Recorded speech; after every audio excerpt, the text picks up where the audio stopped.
Everyone welcome back to Shah knowledge bank YouTube channel. स्वागत है आपका एक बार फिर से Shah knowledge bank YouTube channel पर। आज हम लोग डिस्कस करेंगे Reserve Bank of India complete Indian economy. हमने सीरीज स्टार्ट की थी जिसमें ये हमारा फोर्थ लेक्चर है। अगर आप लोगों ने प्रीवियस 3 लेक्चर्स नहीं देखे हैं तो पहले वो वाले ज़रूर से देख लीजिए, फिर आप लोग रिजर्व बैंक ऑफ इंडिया से कंटिन्यू कीजिएगा। ठीक है, तो आज हम लोग जानेंगे हमारे आरबीआई का रोल क्या रहता है हमारे इंडियन इकोनॉमी में। क्लियर। और उसके बाद कुछ इसके टूल्स होते हैं जिसको आप इंस्ट्रूमेंट भी कहते हैं, जैसे एसएलआर आ गया, repo rate, reverse repo rate, उसके बाद आपके पास सीआरआर, उसके बाद आपके पास आ जाता है मार्जिनल स्टैंडिंग फैसिलिटी एमएफ जो आपके पास आता है। तो ये सभी जो आपके इंस्ट्रूमेंट हैं, टूल्स हो गए। और आरबीआई बना कब, किस लिए बनाया गया, किस कमीशन के अकॉर्डिंग बनाया, तो ये सारी चीज़ें हम लोग डिस्कस करेंगे आज के लेक्चर में। तो चलिए स्टार्ट करते हैं आज का लेक्चर बिना टाइम वेस्ट किए। ठीक है, तो इस लेक्चर की भी पीडीएफ आपको हमारे टेलीग्राम चैनल पे मिल जाएगी। टेलीग्राम चैनल का लिंक आपको डिस्क्रिप्शन बॉक्स में मिल जाएगा, वहाँ से आप हमारे टेलीग्राम चैनल ज्वाइन कर सकते हैं। बाकी हमारा इंस्टा हैंडल और ये हमारा एक्स अकाउंट का हैंडल है, यहाँ पे आपको डेली करंट अफेयर्स अपडेट मिल जाएंगे, तो यहाँ आप हमारे साथ जुड़ सकते हैं। चलिए स्टार्ट करते हैं आज का सेशन। भाई आज हमारा जो सेशन रहेगा वो रहेगा रिजर्व बैंक ऑफ इंडिया। कल जो हम लोगों ने देखा था भाई, वो हम लोगों ने किए थे सेक्टर्स ऑफ इंडियन इकोनॉमी, जिसमें हम लोगों ने primary sector, secondary sector and tertiary sector के बारे में डिटेल में पढ़ा। और उसके बाद हम लोगों ने एग्रीकल्चर के बारे में भी बहुत अच्छे से समझा था कि कौन सा सेक्टर कितने प्रतिशत जीडीपी में शेयर अपना शेयर करता है। ठीक है, तो आज का जो टॉपिक हमारा रहने वाला है वो है रिजर्व बैंक ऑफ इंडिया। ठीक है, पहली चीज़ आपको ये पता होना चाहिए कि भाई रिजर्व बैंक ऑफ इंडिया बनी किस कमीशन के बाद थी, ये किस कमीशन की रिकमेंडेशन पे ये बनी थी। तो उस कमीशन का नाम आपके पास था भाई, that is royal commission. Clear, आपने याद रखना है, that is royal. Okay, royal commission, royal commission ही वो कमीशन थी जिस कमीशन के रिकमेंडेशन पे हमारा क्या बना, रिजर्व बैंक ऑफ इंडिया। तो ये रॉयल कमीशन कब आई भाई, आपका ये आया 1926 में। क्लियर, 1926 में आपकी रॉयल कमीशन आई, जिसके चेयरमैन आपको कौन देखने को मिले थे भाई, यस, चेयरमैन इसके कौन थे, that is young Hilton. Okay, young Hilton, ये भी आपने पॉइंट याद रखना है। ठीक है, ये पॉइंट याद हो गया। अब रिजर्व बैंक ऑफ इंडिया चीज़ क्या है, रिजर्व बैंक ऑफ इंडिया जो है ये करता क्या है। रिजर्व बैंक ऑफ इंडिया जो है ये हमारा इंडिया का सेंट्रल बैंक है। क्लियर है, एपेक्स बॉडी है ये, जिसको आप लोग क्या कह सकते हैं, दैट इज़ स्टैट्यूटरी बॉडी है ये, जो एस्टेब्लिश की गई थी किसके द्वारा, एक एक्ट के द्वारा हमारे पार्लियामेंट में। ठीक है, पार्लियामेंट ने इसको एस्टेब्लिश किया था, जिसका मेन रोल क्या होता है भाई, ये रिस्पॉन्सिबल है हमारी करेंसी के जो नोट्स होते हैं उसको प्रिंट करने में।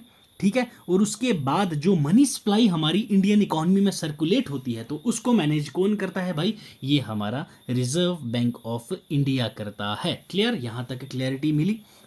अब नेक्स्ट पॉइंट क्या हुआ कि हमारा जो रिजर्व बैंक ऑफ इंडिया है ये एस्टेब्लिश कब किया गया भाई, ये आपका एस्टेब्लिश किया गया 1 अप्रैल 1935 को। ठीक है, 1 अप्रैल 1935 को ये एस्टेब्लिश किया गया।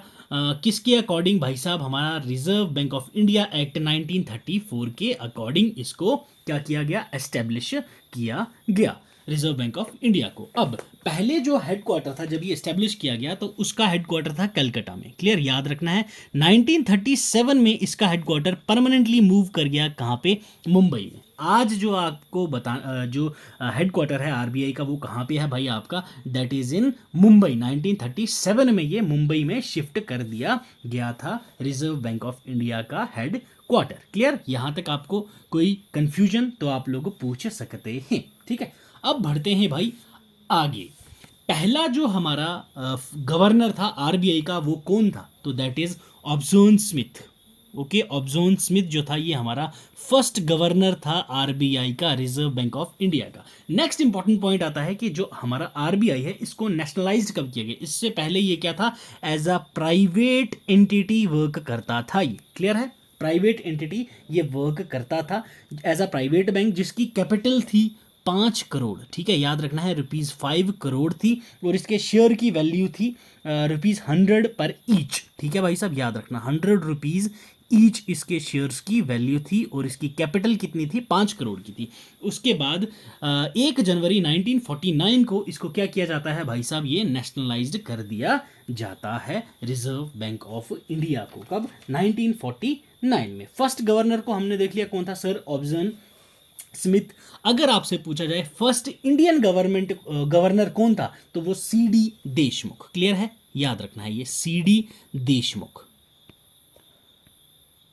ओके, बाकी हम लोग करेंगे लेक्चर के लास्ट में, जब मैं आपको कुछ इंपॉर्टेंट फैक्ट्स बताऊंगा regarding reserve Bank of India. अब सेंट्रल बोर्ड ऑफ डायरेक्टर्स, यानी कि इसकी जो एडमिनिस्ट्रेशन होती है वो कितनी होती है, कितने बंदे आरबीआई के अंडर काम करते हैं, और जो गवर्नर होता है आरबीआई का, जो अभी हम लोगों ने देखा करंट आरबीआई कौन सा है, ये 25th गवर्नर है आरबीआई का जो अभी करंट चल रहा है। तो अब सेंट्रल बोर्ड जो होता है हमारा डायरेक्टर्स का, उसमें कितने मेंबरशिप होती है, कितने लोग होते हैं मैक्सिमम, ठीक है भाई साहब, 24 मैक्सिमम मेंबरशिप्स होती हैं भाई, याद रखना, इससे ज़्यादा मेंबरशिप नहीं मिलती है यहाँ पे। और 21 जो है ये प्रेजेंट मेंबर्स हैं। क्लियर है, याद रखना है आपने, प्रेजेंट मेंबर्स कितने हैं भाई, 21 हैं। टोटल मेंबर्स कितने रहते हैं इसके, 24, ये आपने याद रखने हैं, मैक्सिमम 24, इससे ज़्यादा नहीं रहते। पहला तो आ जाता है आपका गवर्नर, ठीक है भाई साहब, आरबीआई का जो गवर्नर होता है अभी 25th है ये। अब इसकी अपॉइंटमेंट किसके द्वारा की जाती है, पहली चीज़ कैबिनेट कमेटी ऑन अपॉइंटमेंट इनको अपॉइंट करता है, किसको, गवर्नर को। अब इसमें कौन कौन कंजिस्ट करता है कैबिनेट कमेटी के अंदर, हमारे प्रधानमंत्री that is PM, plus home minister, plus concerned ministry, ठीक है, जो आपकी कंसर्न्ड मिनिस्ट्री होती है जैसे फाइनेंस मिनिस्ट्री, तो ये आपके पास यहाँ पे होते हैं जो आपकी गवर्नर को अपॉइंट करते हैं। उसके बाद नेक्स्ट हमारे पास कौन आते हैं भाई साहब, 4 डिप्यूटी गवर्नर्स। अब ये 4 डिप्यूटी गवर्नर्स कौन से होते हैं, ठीक है, 4 डिप्यूटी गवर्नर्स होते हैं। ये 4 डिप्यूटी गवर्नर्स होते हैं, इनको भी कैबिनेट कमेटी जो होती है सेम अपॉइंट करती है, और इसमें भी जो कंसर्न होते हैं वो यही रहते हैं। क्लियर, याद रखना है आपने ये। और 2 जो बंदे होते हैं वो 2 बंदों को फाइनेंस मिनिस्ट्री रिप्रेजेंटेटिव, जो मतलब कि फाइनेंस मिनिस्ट्री इनको रिकमेंड करती है कि भाई साहब ये हमारी तरफ से रिकमेंडेड रहेंगे। क्लियर है। उसके बाद 4 डायरेक्टर्स होते हैं जो आपके रीजनल ऑफिस के हेड रहते हैं, ठीक है, रीजनल ऑफिस के हेड, या फिर आपको जोनल ऑफिसर्स कह सकते हैं। आरबीआई के 4 रीजनल हेड हैं, ठीक है, याद रखना है। एक रीजनल हेड है मुंबई में, एक कोलकाता में, एक चेन्नई में, एक न्यू दिल्ली में। क्लियर रहेगा भाई साहब। नॉर्थ वालों का आ गया न्यू दिल्ली, साउथ वालों का आ गया चेन्नई में, और मुंबई आपका कहाँ पे आ गया भाई साहब, दैट इज ईस्ट वालों का, और वेस्ट वालों का आ गया आपका कोलकाता। ठीक है, ये थे आपके 4 रीजनल ऑफिसेज जो आपको याद रखने हैं। ठीक है, अब चलते हैं आगे। ये थी हमारी एडमिनिस्ट्रेशन के बारे में जो आपको पता होना चाहिए। नेक्स्ट इंपॉर्टेंट चीज आपके पास आती है क्या भाई साहब, मॉनेटरी पॉलिसी। अब ये मॉनेटरी पॉलिसी क्या है, मॉनेटरी पॉलिसी है चीज क्या, ये भाई साहब कुछ इंस्ट्रूमेंट होते हैं इसके अंडर, जिसके अकॉर्डिंग हम लोग क्या करते हैं, आरबीआई और नॉर्मल बैंक्स के बीच में लेन देन का हिसाब देखते हैं, और उसके अंडर हम लोग क्या पढ़ते हैं, जैसे cash reserve ratio, statutory liquidity ratio, bank rate, repo rate, reverse repo rate, open market operations, ये सभी चीज़ें हम लोग अभी 1 बाय 1 पढ़ेंगे। जिसको कौन देखता है, कौन इनको सेट करता है, that is RBI, Reserve Bank of India ही इसको, इन सबको सेट करता है। तो 1 मिनट मैं आपको बताता हूँ ये क्या चीज़ें हैं भाई। ठीक है, अभी आरबीआई के बारे में आप लोगों को पता चल गया अच्छे से। ओके, चलो अब नेक्स्ट देखिए भाई साहब, यहाँ मैं इधर जूम कर लेता हूँ आपके लिए भाई। यहाँ आपको मैं थोड़ा सा समझाता हूँ इन डिटेल के भाई साहब, ये सारी चीज़ें कहाँ से क्या कनेक्ट होती हैं और कौन सी चीज़ें कहाँ लिंक हो रही हैं। अब सीआरआर वगैरह जो है ये मैं आपको पूरी एग्जांपल्स के साथ समझाने वाला हूँ। पहली चीज़ क्या आ गई भाई साहब हमारे पास, ठीक है, that is marginal standing facility. Marginal standing facility ये क्या चीज़ है अभी देखेंगे। दूसरी आपके पास आ जाती है भाई, that is repo rate. Okay, third one हमारे पास क्या आ जाता है भाई साहब, that is bank rate. Okay, ये 3 इंपॉर्टेंट चीज़ें आपको पहले तो दिमाग में आ जानी चाहिए कि हैं क्या चीज़ें ये। ठीक है। अब आरबीआई के पास नॉर्मल जब बैंक जाता है किस चीज़ के लिए, लोन लेने के लिए, ठीक है। मान लो ये जम्मू एंड कश्मीर बैंक है, इसको चाहिए लोन, ये गया आरबीआई के पास, ठीक है। आरबीआई को बोला भाई मुझे चाहिए लोन, ओके। आरबीआई वालों ने इनको बोला हम आपको लोन देंगे, बिल्कुल लोन देंगे भाई साहब, क्यों नहीं देंगे लोन, बट उसमें कुछ परसेंटेज इंटरेस्ट का लगेगा। वो जो परसेंटेज इंटरेस्ट का होता है उसको हम लोग कहते हैं रेपो रेट, ओके, याद रखना है आपने ये रेपो रेट। जब आरबीआई लैंड करती है मनी किसको, बैंक्स को, ठीक है, एज अ लोन, तो वो जो लोन देते हैं और बैंक उनको इंटरेस्ट देता है, पे करता है उस अमाउंट पे, तो उस इंटरेस्ट को हम लोग क्या बोलते हैं, रेपो रेट। तो करंट रेपो रेट क्या चल रही है आज भाई, ये चेंज होती रहती है, याद रखना ये 6.50% हमारी करंट रेपो रेट है, ये आपने याद रखनी है। तो रेपो रेट क्लियर हो गया भाई साहब।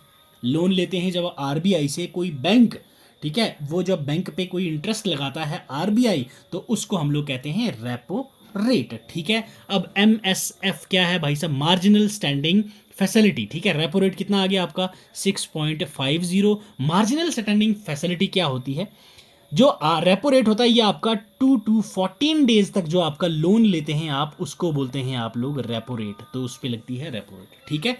ये लोन जो कितने दिन का होता है, 2 से 14 दिन तक। नेक्स्ट, मार्जिनिंग स्टैंडिंग फैसिलिटी आपका होता है सिर्फ 1 दिन के लिए जब आपको लोन चाहिए, ठीक है, अर्जेंट है उसी वक्त लिया और अगले दिन वापस दे दिया, तो ये आपका होता है क्या, MSF, that is marginal standing facility. तो ये आपका है current price, that is 6.75%। Next आपके पास आता है बैंक रेट। बैंक रेट आपका सेम, जब आप आरबीआई से लोन लेते हैं बट लॉन्ग टर्म के लिए, ठीक है, लॉन्ग टर्म के लिए जब आप लोन लेते हैं तो उसको क्या बोलते हैं हम लोग, बैंक रेट। तो ये भी आपकी चल रही है फिलहाल 6.75%। तो ये परसेंटेज आपको याद रखनी है इन तीनों की। क्लियर, यहां तक समझ आया भाई, ठीक है। अब ये बैंक्स फर्दर आगे जो लोगों को लोन देंगे, कस्टमर्स को ही तो लोन लेंगे ना, लोन देंगे, ये पैसा किसके लिए इकट्ठा कर रहा है, जेएंडके वाले भाई साहब, आगे जो लोग हैं उनको लोन देने के लिए। तो अब जब ये जेएंडके वाले कस्टमर को लोन देते हैं तो उसको हम लोग क्या कहते हैं, that is base rate. Clear, याद रखना है आपने ये भी। तो इसको हम लोग कहते हैं बेस रेट, जो भी ये परसेंट होगा। मान लो आरबीआई जेएंडके को 4% पे लोन दे रहा है, तो जेएंडके आगे क्या करेगा, इसका डबल कर देगा, इनको भी तो प्रॉफिट चाहिए, ये इसको 8% पे दे देगा। तो ये जो 8% है इसको हम लोग कहते हैं बेस रेट। क्लियर है, 3 चीज़ें क्लियर हुई भाई, ठीक है। चलो अब मैं इसको रब करता हूं, अब समझाता हूं आपको नेक्स्ट वाली इंपॉर्टेंट कुछ टर्म्स, ठीक है। नेक्स्ट इंपॉर्टेंट टर्म कौन सी आती है भाई आपके पास, रेपो रेट हो गया। अब नेक्स्ट इंपॉर्टेंट चीज़ है जो आपके पास, that is reverse repo rate. अब ये रिवर्स रेपो रेट क्या चीज़ है sir, okay, reverse repo rate, okay, reverse repo rate. अब अगेन क्या हुआ, बैंक है, पहले बैंक क्यों गया था भाई यहाँ पे, लोन लेने के लिए। अब यहाँ बैंक बोल रहा है कि मेरे को डिपॉजिट करना है पैसा भाई, ठीक है, डिपॉजिट करना है किसके पास, आरबीआई के पास, ठीक है। तो आरबीआई ने बोला ठीक है भाई, ला पैसा जमा कर यहाँ पे तू, कोई मसला नहीं है। अब बैंक ने बोला भाई मेरे को भी चार्ज करना है कुछ, क्यों, रेपो रेट पे आरबीआई चार्ज कर रहा था, लोन ले रहा है ना बैंक, तो उस टाइम पे आरबीआई ने चार्ज किया। अब बैंक वाले बोल रहे भाई हमें भी तो कुछ चार्ज चाहिए, हमें भी तो कुछ पैसा चाहिए, मुनाफा चाहिए हमें भी। तो बैंक आरबीआई ने बोला देख भाई, तुझे लोन चाहिए था, तेरी मजबूरी थी, मेरे पास तू डिपॉजिट कर रहा है, मेरे को कोई मजबूरी तो नहीं है, बट हाँ एक चीज़ हमेशा याद रखना, जो मेरी रेपो रेट है, जो आरबीआई बोल रहा है जो मेरी रेपो रेट है, उस रेट से मैं कम ही परसेंटेज दूंगा तेरे को इस पे इंटरेस्ट का। तो बैंक वाला बोलता है भाई ठीक है, मेरे पास भी तो ऐसे ही पड़ा हुआ है, कुछ पैसा ही कमा लूँगा यहाँ से तो चलेगा। तो उस रेट को क्या बोलते हैं, जिस रेट पे आरबीआई पैसा बैंक से उठाता है और उनको इंटरेस्ट देता है, तो उसको बोलते हैं रिवर्स रेपो रेट। तो करंट रिवर्स रेपो रेट कितनी चल रही है भाई, याद रखना है 3.35%, ठीक है। एज ऑफ सितंबर 2024 की बात कर रहा हूं मैं, अगर आप ये वीडियो बाद में देख रहे हो तो सितंबर 2024 के ये रेट्स हैं जो मैं सारे बता रहा हूं आपको। क्लियर है, रिवर्स रेपो रेट कौन सा होता है भाई, जिसमें बैंक्स इंटरेस्ट चार्ज करती हैं आरबीआई से उनके डिपॉजिट के ऊपर, ठीक। आरबीआई जब बैंक से इंटरेस्ट चार्ज करता है तो वो रेपो रेट, बैंक्स जब आरबीआई से चार्ज करते हैं डिपॉजिट के ऊपर तो उसको बोलते हैं रिवर्स रेपो रेट, मतलब उल्टा इसका। क्लियर, यहां तक समझ आई भाई साहब। और एक पॉइंट हमेशा याद रखना, रिवर्स रेपो रेट हमेशा कम रहेगा रेपो रेट से, ये पॉइंट दिमाग में डाल लेना, एमसीक्यू में कंफ्यूज करने को आपसे ये पूछ सकते हैं। ठीक है, रिवर्स रेपो रेट भी हो गई आपको क्लियर भाई। अब चलते हैं अगले पॉइंट के ऊपर। अगला पॉइंट हमारे पास क्या आता है, that is LRR, that is liquidity reserve ratio. Liquidity reserve ratio क्या चीज़ है भाई हमारे पास? चलिए, आप हो कस्टमर, ठीक है, कस्टमर कहाँ गया भाई आपका? बैंक के पास। बैंक में आपने क्या किया? पैसा डिपॉजिट किया। अब ये पैसा जो है इसको क्या बोलते हैं हम लोग? NDTL, ठीक है, net deposit time lending. Clear? NDTL ये सभी को पता होगा भाई, ये टर्म NDTL, ठीक है। उसके बाद net deposit term time lending जो है, ये हम लोग फर्दर दो कैटेगरी में ब्रॉडली इसको कैटेगराइज कर लेते हैं। एक आपके पास आता है लिक्विडिटी रिजर्व रेशियो, ठीक है भाई। नेक्स्ट हमारे पास आता है भाई साहब लेंडिंग कैपेसिटी। जो पैसा ये लेंड कर सकते हैं बैंक वाले, तो उसको बोलते हैं हम लोग लेंडिंग कैपेसिटी। दो कैटेगरी में आ गया। जितने भी कस्टमर्स बैंक के हैं, उन्होंने पैसा जो दिया वो NDTL में कहलाते हैं, that is net deposit time lending, ठीक है भाई साहब। तो वो आपके पास आते हैं लिक्विडिटी रिजर्व रेशियो। लिक्विडिटी मतलब आपका कैश हो गया, गोल्ड हो गया, गवर्नमेंट सिक्योरिटीज हो गए, बॉन्ड्स हो गए, उन सब की शेप में जो आप रिजर्व में रखते हो। तो ये वाला पोर्शन आपका क्या कहलाता है? जो रिजर्व में है, इसको बैंक वाले नहीं छेड़ सकते, ये रिजर्व रखना है, ये वाला बैंक वाले यूज कर सकते हैं, ठीक है भाई साहब, किसी भी पर्पस के लिए। बट ये वाला बैंक को रिजर्व रखना है, कुछ अपने पास रखना होता है और कुछ RBI के पास रखना होता है। अब अपने पास क्या रखते हैं बैंक वाले, तो वो उसको कहते हैं हम लोग भाई साहब क्या, दैट इज SLR, ठीक है। दो टर्म्स फर्दर LRR के अंदर आती हैं आपके पास, SLR। अब SLR क्या चीज़ है भाई? That is statutory, okay, statutory liquidity ratio, statutory liquidity ratio, ठीक है। ये होता है वो रेशियो जिस रेशियो में बैंक्स, कोई भी बैंक हो, यहाँ मैंने J&K बैंक की एग्जांपल दी आपको, तो J&K बैंक ये स्टैट्यूटरी लिक्विडिटी रेशियो जो SLR है, ये अपने पास रखता है कितना परसेंट भाई? याद रखना, 18%। तो ये क्या 18% कैश है? नहीं, इसमें ये कैश भी रख सकते हैं, ठीक है, उसके बाद गोल्ड भी रख सकते हैं, और उसके बाद ये गवर्नमेंट सिक्योरिटीज भी रख सकते हैं। तो ये तीन चीजें आपकी आती हैं किसके अंडर? दैट इज आपकी SLR, स्टैट्यूटरी लिक्विडिटी रेशियो, ठीक है, क्लियर। ये 18% होता है, करंट वाला जो रेट बता रहा हूं मैं आपको। उसके बाद हमारे पास नेक्स्ट जो होता है दूसरा वाला, वो आपके पास आता है भाई CRR। ये नाम से ही दिख रहा होगा आपको, CRR stands for cash reserve ratio. ये इन्होंने कैश का रिजर्व रखना पड़ता है किसके पास? RBI के पास, क्लियर है। यहां पे ये क्या, ये जो सारे रिजर्व रखने हैं, कैश हो गया, गोल्ड हो गया, गवर्नमेंट सिक्योरिटी, 18% रखना है बैंक ने अपने पास, क्लियर। SLR बैंक अपने पास रखता है, CRR जो है ये बैंक RBI के पास रखता है। CRR कैश रिजर्व रेशियो, ये कैश की शेप में रखता है, और CRR जो करंट है वो हमारा 4.5% है, ठीक है भाई, क्लियर। यहां तक कोई डाउट है तो आप पूछ सकते हो। इसको हम लोग बोलते हैं मॉनेटरी पॉलिसी के इंस्ट्रूमेंट्स, ठीक है, इंस्ट्रूमेंट्स ऑफ मॉनेटरी पॉलिसी, जिसमें हम लोग क्वांटिटेटिव मेथड पढ़ते हैं। क्वांटिटेटिव मेथड में ये सारी चीजें आपको जो मैंने बताई हैं वो आती हैं, ठीक है। नेक्स्ट आपके पास क्या आता है भाई? दैट इज क्वालिटेटिव मेथड, ठीक है। क्वालिटेटिव मेथड कौन सा होता है भाई? जिसमें आप लोगों के पास डायरेक्ट एक्शन आता है, रेशनिंग ऑफ क्रेडिट आता है, मॉरल सुएजन आता है, पब्लिसिटी आती है, ये सभी आपके पास क्वालिटेटिव मेथड होते हैं। तो ये टूल्स आपने याद रखने हैं सारे के सारे जो मैंने आपको बताए हैं, ठीक है। ये लास्ट में आपको एक बार मैं फिर से रिवाइज करवा दूंगा। अब फिलहाल चलते हैं हम लोग आगे। नेक्स्ट हमारे पास पोर्शन जो आता है वो आपके पास आता है मॉनेटरी पॉलिसी की क्लासिफिकेशन, ठीक है भाई साहब, classification of monetary policy, classification of monetary policy. अब ये मॉनेटरी पॉलिसी की क्लासिफिकेशन कितने प्रकार में होती है? तो ये होती है आपके पास दो प्रकार में। एक आपके पास कौन सी आती है भाई इसी में? दैट इज एक्सपेंशनरी, ठीक है, एक्सपेंशनरी पॉलिसी, या फिर इसको आप लोग चीप मॉनेटरी पॉलिसी भी बोलते हो, चीप मॉनेटरी पॉलिसी। अब ये क्या चीज़ है भाई साहब? देखो, एक्सपेंशनरी मॉनेटरी पॉलिसी जब हम लोगों ने लागू करनी होती है, ठीक है, हमारी इकोनॉमी में, इसका मतलब हम लोगों ने क्या करना है? यहाँ पे पैसा इंजेक्ट करना है, मतलब पैसा हमें खुला चाहिए, injecting more money in the economy, ठीक है। जब भी हमें पैसा इकोनॉमी हमारे मार्केट में और इकोनॉमी में पैसा एक्सपैंड करना हो, पैसा बहुत सारा लाना हो, तो उस टाइम पे हम लोग क्या लाते हैं, कौन सी मॉनेटरी पॉलिसी लाते हैं, expansionary monetary policy.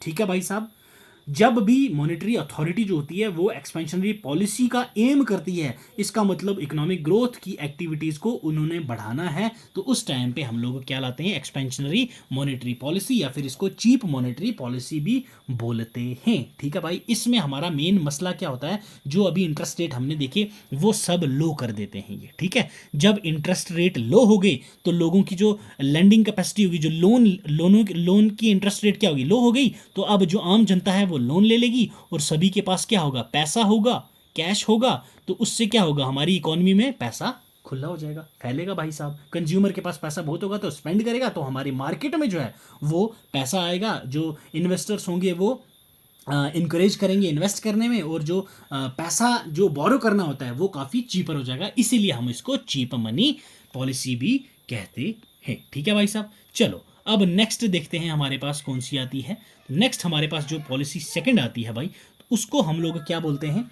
That is contractionary. Okay, contractionary, okay, contractionary policy, contractionary policy, या फिर इसको हम लोग डियर पॉलिसी बोलते हैं, डियर मॉनेटरी पॉलिसी। अब ये कॉन्ट्रैक्शनरी और डियर मॉनेटरी पॉलिसी कौन सी होती है भाई, ये वो प्रकार की पॉलिसी होती है जिसमें हम लोगों ने क्या करना होता है, मनी सप्लाई को घटाना होता है, उसकी जो स्पेंडिंग जो इन्वेस्टमेंट होती हैं वो हम लोगों ने कम करना होता है, ताकि जो हमारी इकोनॉमी है वो स्लो डाउन कर सके। जब भी हमें इकोनॉमी फास्ट ग्रोथ करनी है तो हम लोग एक्सपेंशनरी पॉलिसी का यूज़ करते हैं, जब हमें इकोनॉमी को स्लो डाउन करना हो तब हम कॉन्ट्रैक्शनरी पॉलिसी या फिर डियर पॉलिसी उसको कहते हैं। अब जैसे हमें यहाँ पे क्या करना है, इकोनॉमी को स्लो डाउन करना है, तो हम क्या करेंगे, इंटरेस्ट को बढ़ा देंगे। जब इंटरेस्ट बढ़ गया, लोगों का लोन लेने से क्या होगा, बोलेंगे नहीं यार इतने इंटरेस्ट पे लोन नहीं लेंगे। जब लोन होगा नहीं तो मार्केट में कैश होगी नहीं, मार्केट में कैश होगी नहीं तो मार्केट में इन्वेस्टमेंट होगी नहीं, मार्केट में इन्वेस्टमेंट नहीं हुई तो भाई साहब मार्केट में जो महंगाई है, जो डिमांड है, जो प्राइस है, वो आपका ऑटोमेटिकली क्या होगा, डाउन होना शुरू हो जाएगा। क्लियर, समझ आई यहाँ तक भाई? तो ये था हमारा क्या, that is classification of monetary policy. ठीक ठीक है भाई, तो उम्मीद करता हूँ आपको ये सब समझ आया होगा बड़े ही अच्छे से, बड़े ही प्यार से। चलिए अब देखते हैं कुछ इंपॉर्टेंट फैक्ट्स रिगार्डिंग आरबीआई। पहली चीज़, आरबीआई करता क्या है, याद रखना है आपने, जो हमारी डोमेस्टिक करेंसी होती है, ये देख लेते हैं, एक डोमेस्टिक करेंसी। ठीक है, इसको ये क्या करता है भाई, प्रिंट करता है और इसको मैनेज करता है। ठीक है, किसको, हमारी जो डोमेस्टिक करेंसी होती है, प्लस जो हमारी फॉरेन करेंसी होती है, ओके, फॉरेन करेंसी, इसको क्या करता है, ये रिजर्व करता है। ठीक, ये भी आपने याद रखना है, ये भी रिजर्व बैंक का काम है। इशू नोट्स कौन करता है, आरबीआई करता है। बैंकर्स टू गवर्नमेंट कहते हैं हम इसको। ठीक है, bankers to government, okay, bankers to government किसको कहते हैं, आरबीआई को। बैंकर्स बैंक, ओके, बैंक्स का भी बैंकर है ये। ठीक है, किसको कहते हैं, that is RBI. Controller of credit, ठीक है, कंट्रोलर ऑफ क्रेडिट, ये भी किसको कहते हैं भाई, दैट इज आरबीआई को।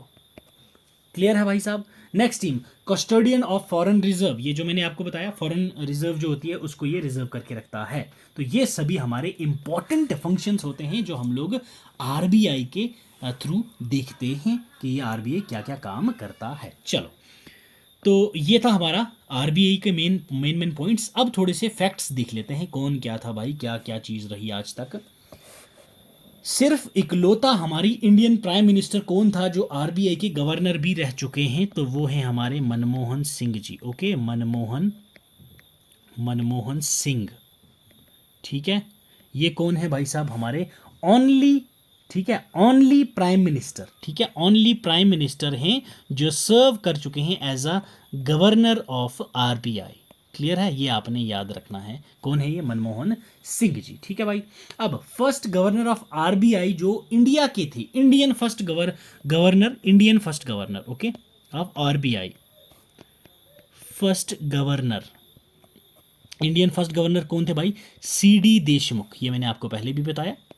ठीक है, CD देशमुख, ये कौन थे भाई हमारे, that is first Indian governor थे जो इंडियन गवर्नर रहे थे। ठीक है, तो ये कुछ इंपॉर्टेंट चीज़ें तो जो आपको पता होनी चाहिए। बाकी हम लोगों ने इस पूरे सेशन में क्या क्या पढ़ा भाई, that is repo rate.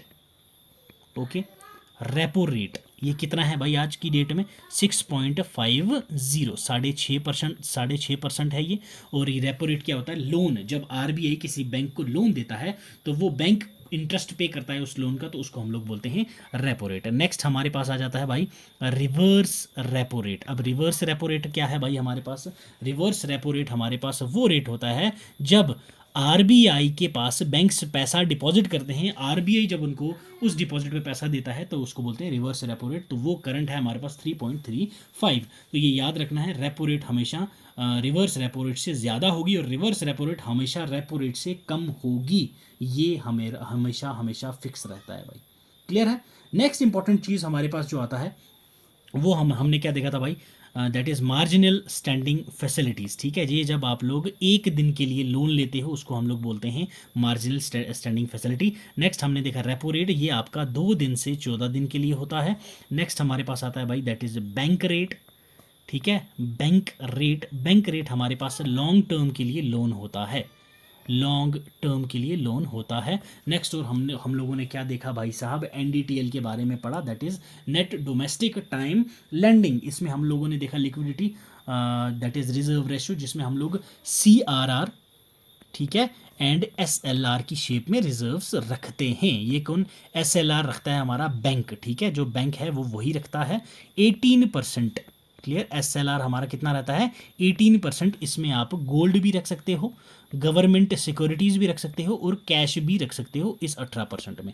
CRR होता है कैश रिजर्व रेशियो, ये आपको RBI के पास रखना पड़ता है, RBI के पास रखना पड़ता है। तो ये करंट है आपके पास 4.5%। क्लियर है भाई साहब।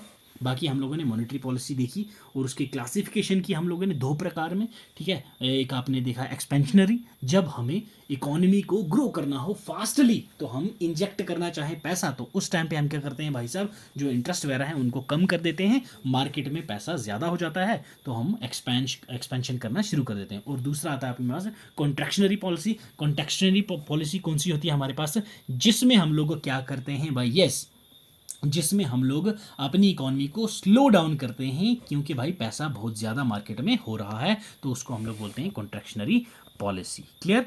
तो आई होप सो यहाँ तक आपको अच्छे से समझ आया होगा। बाकी फेमा का एक्ट जो है और जो बाकी चीज़ें हैं ये हम लोग जब कल नेक्स्ट लेक्चर जो हमारा रहेगा जिसमें हम लोग बैंकिंग सेक्टर के बारे में पढ़ेंगे इन डिटेल, तो वहाँ पे आपको फेमा वगैरह के बारे में भी बताया जाएगा। ठीक है, मेथड हम लोगों ने अभी देखे भाई साहब, क्रेडिट कंट्रोल के qualitative method, quantitative method, bank rate, open market operations, variable cash reserves, जैसे हम लोगों ने क्या देखा, CRR देखा। ठीक है, LRR इसी के अंडर आता है ये, फिर SLR, ये इनके बारे में हम लोगों ने पढ़ा विद एग्जांपल। ठीक है, क्वालिटेटिव और जनरल मेथड्स जो अपने पास हैं, bank rate policy, open market operation, variable reserve जैसे cash reserve ratio, statutory liquidity reserve ratio, repo rate, reverse repo rate की बात की हम लोगों ने। ठीक है, तो ये सभी चीज़ें हमारे पास देखने को मिलती है। नेक्स्ट हमारा जो सेशन रहेगा भाई वो हमारे पास है बैंकिंग इन इंडिया। ठीक है, बैंकिंग इन इंडिया का जो सेशन है वो हम लोग कल आपका करेंगे कंटिन्यू। तो ठीक है, इसी के साथ ये लेक्चर आपका करता हूँ मैं यहाँ ख़त्म। तो बाकी मिलेंगे हम लोग कल। अगर आपको सेशन पसंद आया हो तो भाई वीडियो को लाइक कर दीजिएगा, और सेशन पसंद न आया हो तो डिसलाइक करके कमेंट सेक्शन में ज़रूर से बता देना कि आपको हमारा ये सेशन जो है पसंद क्यों नहीं आया, ताकि हम लोग उस मैटर पे थोड़ी सी इम्प्रूवमेंट करके आपको वो लेक्चर नेक्स्ट लेक्चर में वो इम्प्रूवमेंट करके आपको प्रोवाइड करें। ठीक है भाई साहब, चैनल पे नए हो तो सब्सक्राइब कर देना और बेल आइकन को ज़रूर दबा देना ताकि नोटिफिकेशन आपके पास आ जाए कोई भी हमारी नई वीडियो आती है। ठीक है, तो चलो मिलते हैं आपसे अगले लेक्चर में, तब तक आप पढ़ते रहें, खुश रहें। God bless you, keep learning, keep sharing.